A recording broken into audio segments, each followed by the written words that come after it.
Maka dari itu sebaiknya dirawat, jangan sampai rusak. Walaupun ginjal satu itu masih bisa hidup dengan sehat.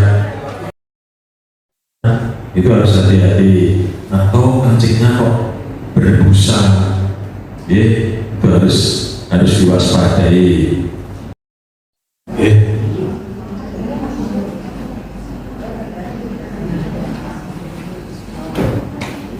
Biasanya kalau ada yang kena ginjal, apalagi kronis,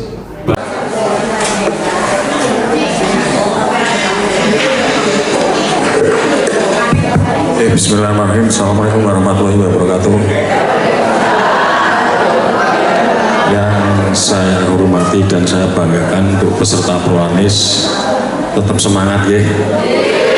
Ya saat ini ya dulu Prolanis. Semangat, alhamdulillah pada pagi hari ini semuanya semangat. Mudah-mudahan tetap terus semangat dan selalu sehat.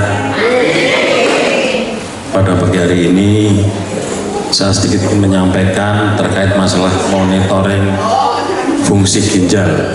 Nah, pokoknya ginjal itu suatu organ yang sangat penting, yang mana karena singgawi Gusti Allah, ginjal itu walaupun sudah rusak semua dan berfungsi hanya 10%, masih bisa ngurip ke wong, masih bisa nyuruh nyawa wong. Maka dari itu sebaiknya dirawat, jangan sampai rusak. Walaupun ginjal satu itu masih bisa hidup dengan sehat. Makanya ada yang neng berita-berita nikah apa ginjalnya didol nyambung urip, kan banyak kasus-kasus seperti itu. Apalagi banyak sekali kasus-kasus penculikan anak ya atau orang gelandangan, itu banyak yang terjadi. Kemarin ada berita ditemukan ginjal berapa ton, itu berapa kontainer dikirim ke Vietnam.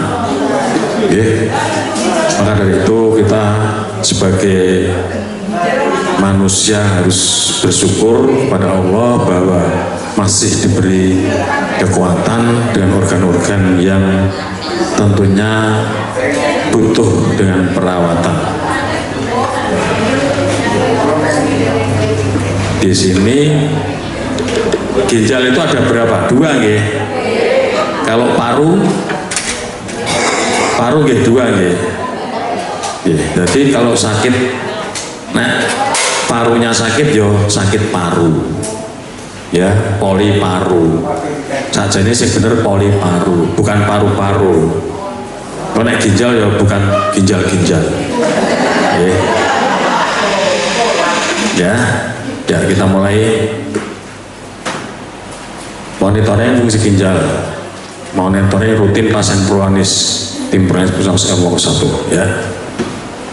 Nah, sebelum kita masuk dalam monitoring ginjal, kita harus tahu ginjal itu apa. Ginjal adalah organ vital. Vital itu sangat penting dalam tubuh, yang berfungsi sebagai organ ekskresi. Ekskresi itu mengeluarkan dalam tubuh yang bentuk mirip kacang, dan niki ginjal niki kalau kacang, dan terletak di belakang perut atau abdomen. Ginjal terletak di kanan dan kiri tulang belakang, di bawah hati dan limpa. Kanan kiri kanan kiri dan pinggang Jadi ginjal itu letaknya kanan dan kiri. Cara sudah tahu Apa itu pentingnya ginjal? Nah, fungsi ginjal itu adalah satu, mengeluarkan sisa-sisa produk dari tubuh. Jadi ampas sisa-sisa metabolisme itu lewat ginjal disaring terus keluar melalui urin, kencing. Kemudian menyeimbangkan cairan tubuh. Yang mengatur cairan tubuh yang masuk ke sel tubuh itu adalah ginjal. Terus ada yang salah dalam hal mengkonsumsi air putih. Jadi mengkonsumsi air putih itu tidak harus kebutuhan sehari berapa liter? 2 liter. Jadi caranya misalnya bangun pagi, tidak langsung 2 liter dibujuk-bujuk rutin-rutin, tidak boleh, berbahaya sekali.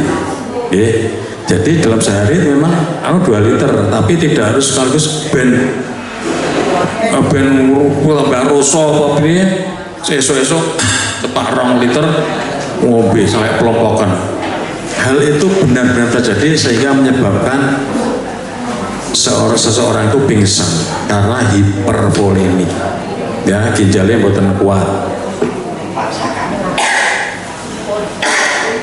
Kemudian memproduksi sel darah merah. Jadi sel-sel darah merah itu diproduksi di ginjal. Juga mengatur yang keempat, mengatur tekanan darah. Makanya ginjal itu fungsinya juga mengatur tekanan darah. Makanya kalau darahnya tinggi, tekanan darahnya tinggi, ginjal juga terpengaruh. Makanya kalau darah tinggi tidak terkontrol, tok-tokan baik, tidak diobati secara rutin, akhirnya apa? Ginjalnya ikut terganggu. Ginjal itu kerusakannya pelan tapi pasti. Maksudnya sulit untuk kembali normal. Jadi bisanya dikontrolnya tinggi, terkontrol, ikut prolanis, ikut pengobatan rutin, untuk pemeriksaan lab.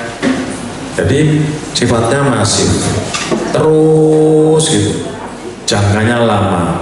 Tahu-tahu rusak gagal ginjal. Nah, gagal ginjal harus cuci darah.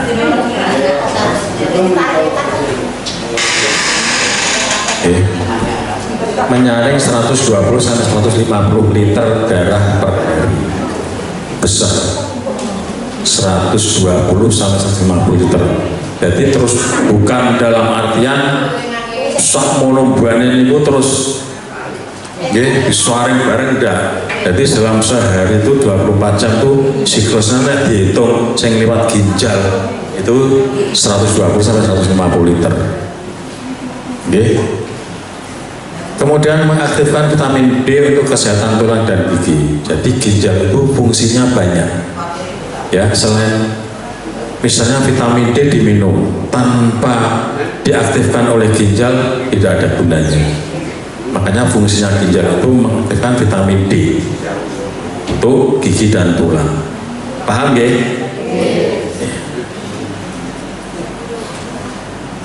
Nih, penyebab sakit ginjal, penyakit ginjal.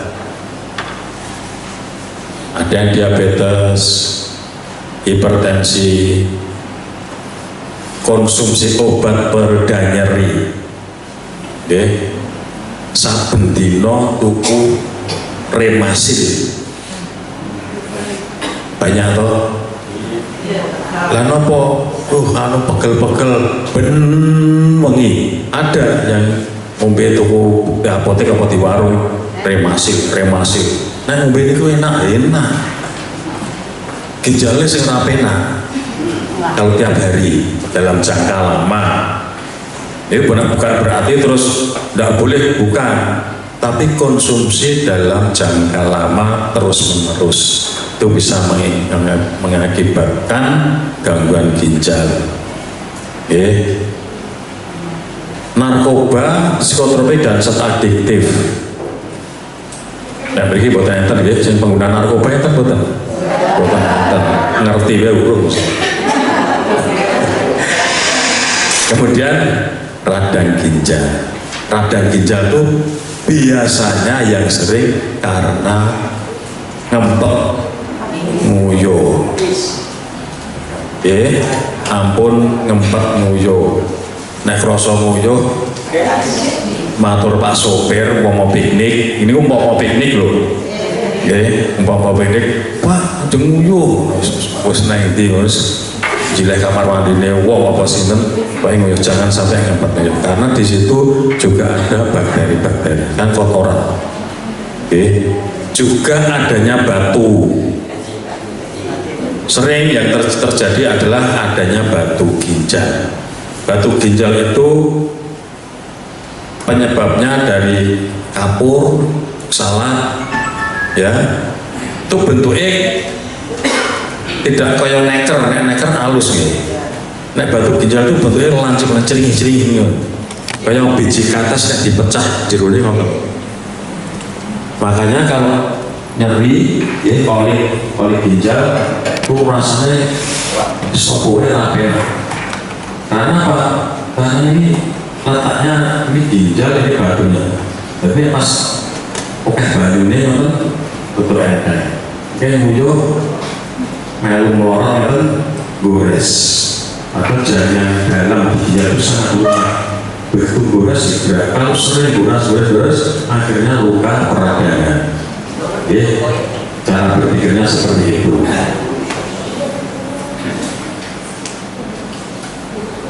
Kemudian ada juga yang karena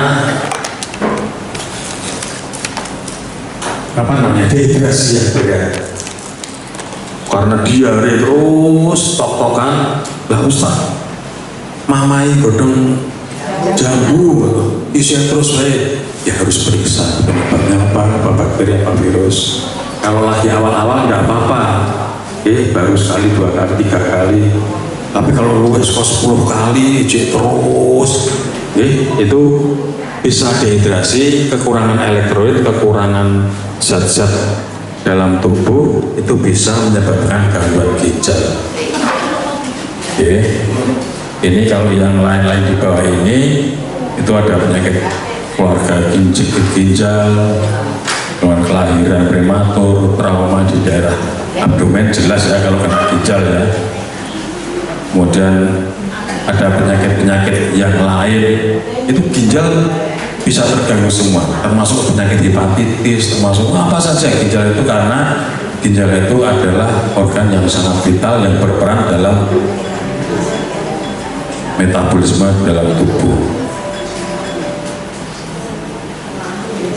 Nah, ini tanda-tanda dan gejala penyakit ginjal kronis. Yang pertama bisa tekanan darah tinggi. Maka harus hati-hati ya. Tekanan darah tinggi itu bisa menyebabkan gangguan di ginjal atau bahkan bisa merusak ginjal. Tekanannya sangat tinggi, tidak terkontrol, bisa menyebabkan ginjalnya terganggu. Kemudian tanda-tandanya perubahan frekuensi jumlah buang air kecil dalam sehari. Ngerti kok?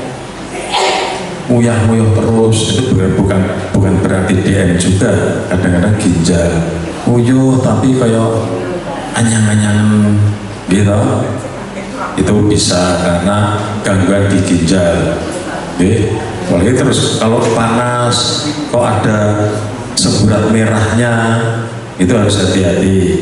Atau kencingnya kok berbusa, itu harus diwaspadai.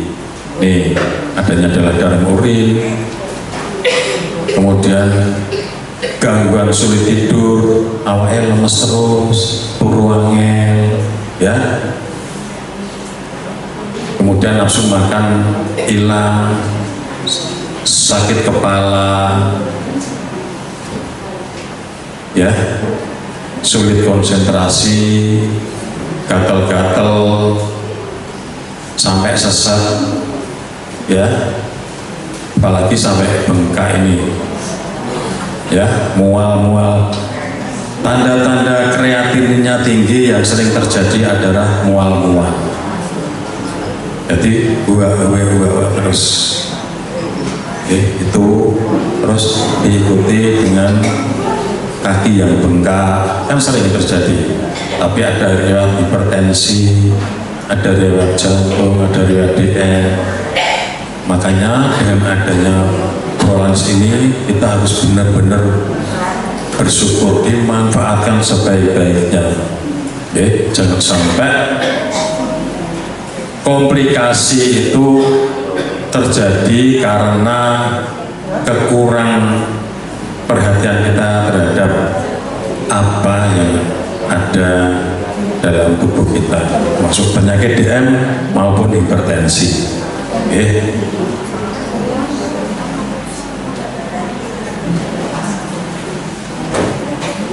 Biasanya kalau ada yang kena ginjal, apalagi kronis, bangun tidur non sewu pripate ini atau pidu-pidu bangun tidur kayak bar nangis meninggal. Kayak bar nangis itu biasanya tanda-tandanya seperti itu. Nanti menjelang siang ini hilang, besok bangun tidur pidu-pidu lagi, atau kakinya putih, enggak.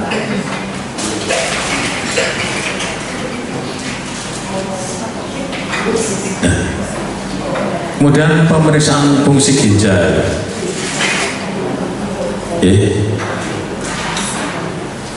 Ini dilakukan untuk mengetahui penurunan fungsi ginjal sejak dini dengan pemeriksaan darah dan urin. Pemeriksaan darah dengan melihat kadar kreatinin, urea, dan laju filtrasi glomerulus, LFG, kreatinin, urea. Kreatinin biasanya 0,9 ya, jangan sampai kreatininnya tinggi.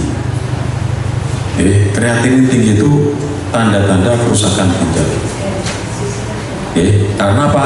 Karena hipertensi, karena DM, karena infeksi, karena batu, karena sering ngempet nguyuh, itu bisa terjadi dan mengakibatkan kerusakan pada ginjal.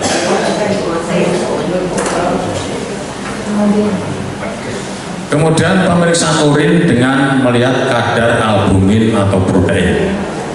Normalnya urin atau kencing itu tidak ada albumin dan protein. Kalau ada albumin, ada protein, berarti ada gangguan, minimal ada kebocoran di ginjal.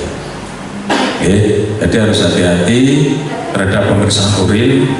Kalau kencingnya warna albumin ini bisa terjadi pada saat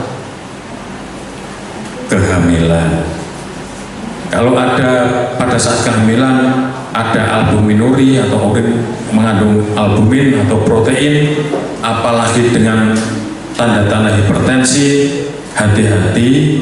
Ingat-ingat mungkin putune, putrane nopo sinten hamil, dicek ada kencingnya ada albumin atau protein, kemudian tensinya tinggi, hati-hati sekali karena bisa menyebabkan tanda-tanda preeklamsia, bahkan eklamsia, kejang pada saat persalinan.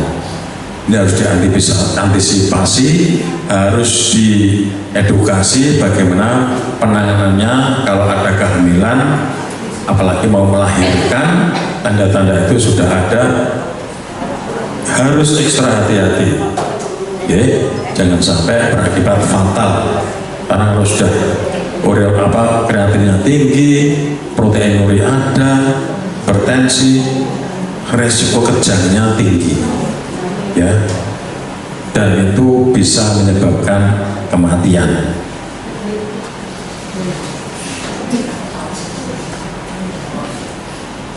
Nah,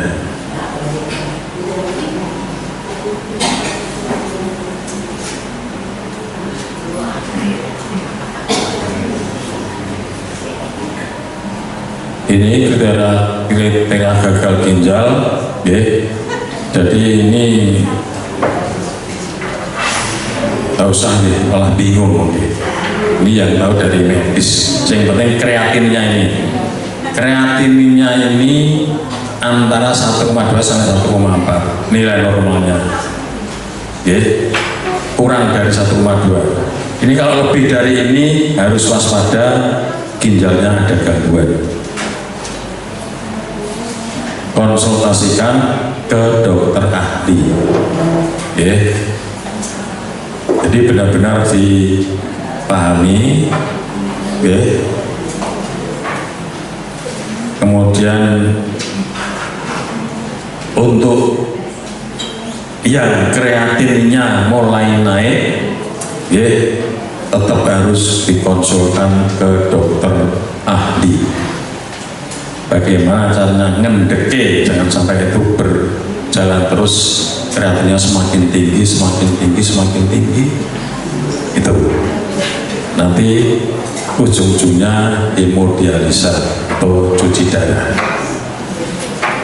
Selain itu, apa yang menyebabkan gangguan atau kerusakan pada ginjal adalah karena asam uratnya tinggi. Asam urat itu kenapa sakit pada persendian, pada kaki, pada di mana dia berada? Karena apa? Karena kristal urat itu bentuknya kayak kocok pecah beling, curing-curing kristal itu, jadi landep. Kalau itu masuk di ginjal, itu bisa merusak ginjal. Asam urat bisa merusak ginjal. Obat-obat allopurinol, gitu, pun tak perso ya. Obat asam urat itu kan sering allopurinol. Kalau minum allopurinol sering, rusak ginjal, jadi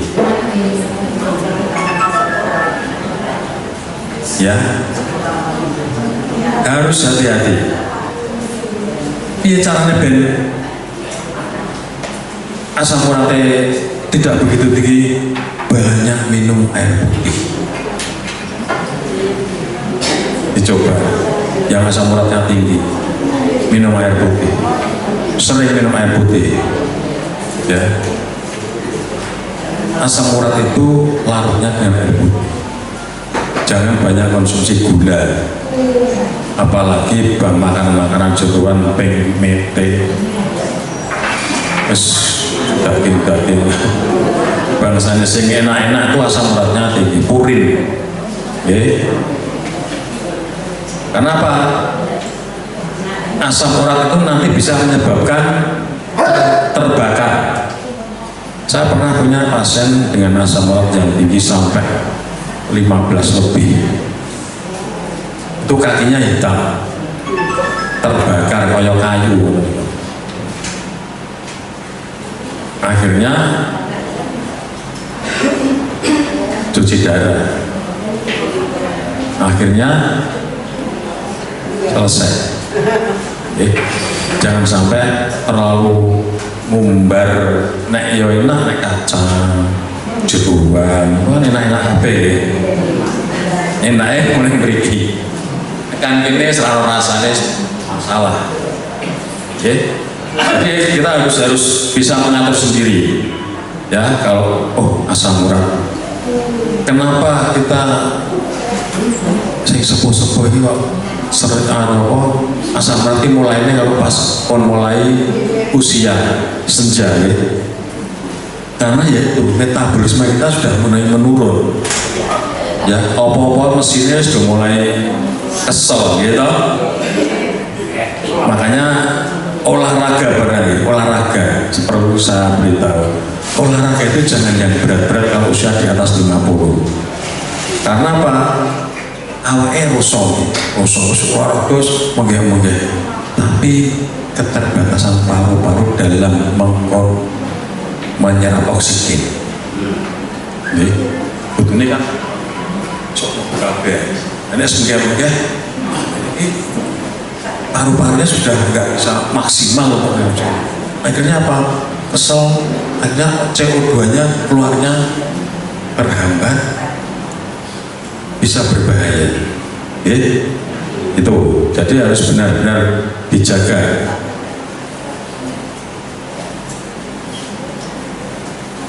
Nah, ini ada beberapa tips pencegahan penyakit ginjal kronis. Nih, rajin beraktivitas fisik dan berolahraga agar badan tetap bugar. Kembali ke 3 pola lagi, gitu. Pola makan, pola hidup, pola pikir, ya itu sudah rumusnya ada itu. Kemudian menjaga kadar gula darah tetap normal, monitoring sudah, ikut Prolanis tetap di monitor, tetap dicek, oh normal, oh rati dhuwur, oh kurang, ya makanya termonitor. Kemudian menjaga tekanan darah tetap normal, yang tensinya tinggi dicek tensinya, oh keduren tetap minum obat terus kok orang mudun-mudun, konsultasi, konsultasi ini dicoba dengan obat lain kok tetap orang mudun-mudun, dirujuk konsultasikan ke spesialis, kan gampang gitu. Pokoknya ikut Prolanis itu dalane guys, ono kan ngoten nggih. Sing penting dibiasakan untuk mengikuti edukasi kembali ke 3 pola itu tadi, Kemudian menjaga berat badan ideal, jangan kelemon, nek kelemon itu nek silo ya kangelan, nek kelemon itu nek silo ya kangelan, nek lungguh ngisor gurmangane sithik mergo ganjel weteng, Jadi harus hati-hati, lemon itu bisa juga menyebabkan fatty liver. Ini yang sering terjadi. Fatty liver itu lemak pada hati.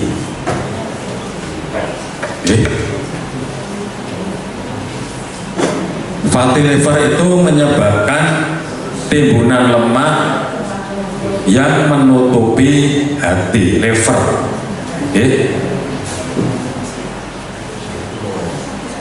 Kenapa? Karena situ juga mengganggu hatinya sendiri. Makanya kalau cek itu di tes lingkar perutnya, saya ini termasuk yorduk gede. Kita berusaha untuk mengecilkan. Gemuk boleh tapi perut jangan besar, karena ada resiko fatty liver, lemak hati. Nanti ujung-ujungnya gangguannya juga di ginjal. Ini setelah menjaga berat badan ideal. Berat badan ideal itu berapa?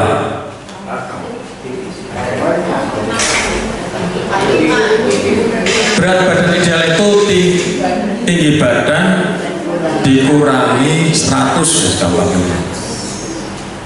Nah, tinggi badannya 150 ya paling nggak 50 plus minus 5 maksimal. Misalnya tingginya 150 ya beratnya 50, maksimal 55. Nah, kurang ya 45. Kalau lebih dari itu kelemon karo kegeringan uru. Jadi kita harus benar-benar menjaga kesehatan kita, jangan sampai yang lain mengganggu terhadap organ-organ.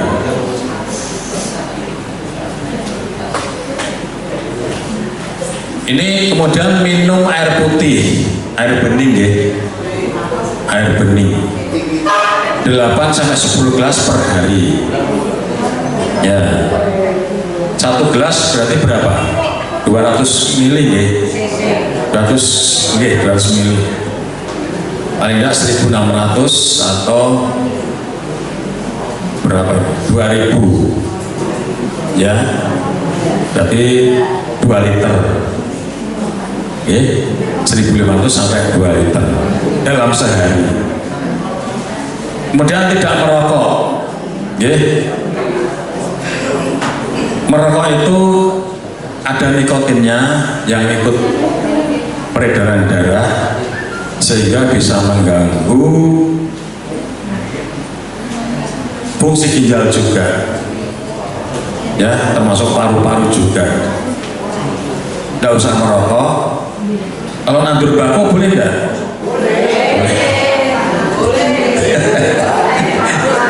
Berarti tonggone sing kon rokok. Dia sing anu kali Pak Anwar gitu. Boleh nggak nandur bako? Pak Yoto itu Pak Yoto. Ya sing nandur bako kayak boleh orang ya. Kancane kon rokok. Ya, ini tidak merokok, kemudian periksa fungsi ginjal secara berkala. Itu sudah ada, minimal periksa ureum kreatinin, ya, ureum kreatinnya diperiksa. Kalau ada yang kena DM, hipertensi, paling tidak ya 3 bulan atau 6 bulan periksa ureum kreatinin, murah, ya. Yang terakhir ini tidak mengkonsumsi obat anti nyeri dalam jangka panjang tanpa anjuran dokter.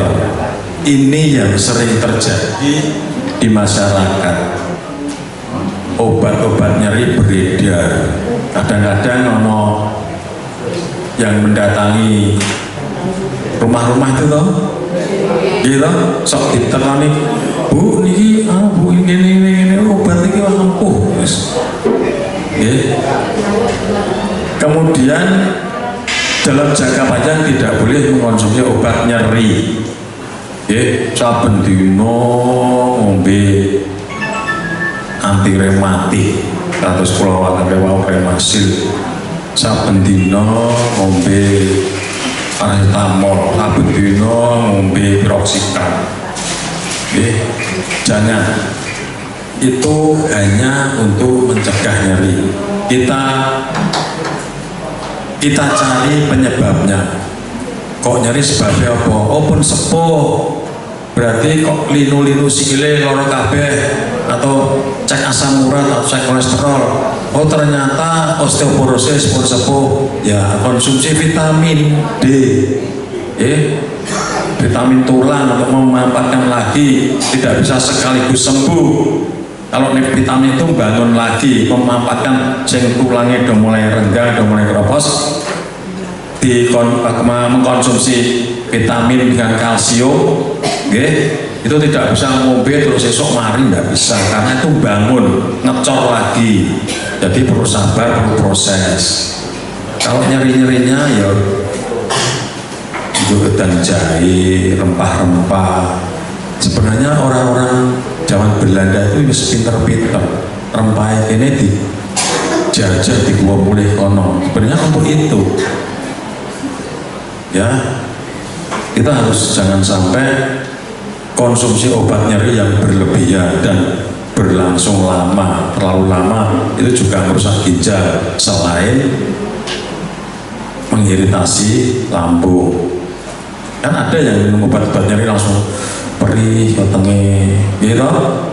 Nah itu, ya, jadi harus benar-benar konsumsi obat dalam jangka cukup dan aman.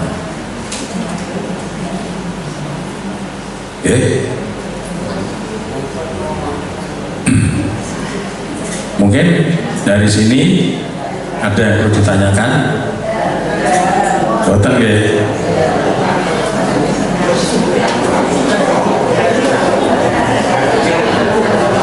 Kemudian yang penting, ini yang penting adalah satu, saya ingatkan jaga 3 bulan. 3 bulan itu menjadi rumus, pokoknya urip itu 3 bulan. Pola makan, pola hidup, pola pikir. Oh itu aja sudah dipegang.